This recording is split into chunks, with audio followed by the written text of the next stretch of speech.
Milome. Music is a divine gift. Sing and make music from your heart unto the Lord. This May 8th, 2022, the long-awaited launch is here, big and ready. A servant of God, yani Nyathi Simba, yani mtoto wa Simba, Brother Bernard Odhiambo is pleased to welcome you to Yesu Ingamanade album launch. The launch is set to be on 8th of May 2022 at Weapon of Christ Restoration Church, Kitengela, from 1 p.m. to 6 p.m. in the evening. The presiding ministers include Pastor Boniface Omondi and Pastor Sebastian Olo. The guest musical ministers include Carol David,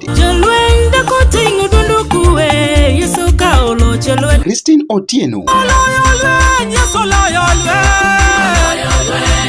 Sami Kijana,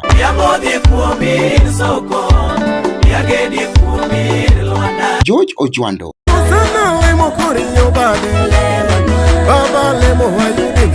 Pauline Makodio, Sam Ndeda, Charles Owango, Charlene Crispin, Melodious Family, and many more invited gospel singers. The MCs of the day will be Kaka Chinese and MC Omari Nash, Ginidibe Domotielore, Mondi Sore, Yani Mabek Maratari. Let us come together, Mondo Wachungi Dichuo Yaye. Hey, welcome one, welcome all.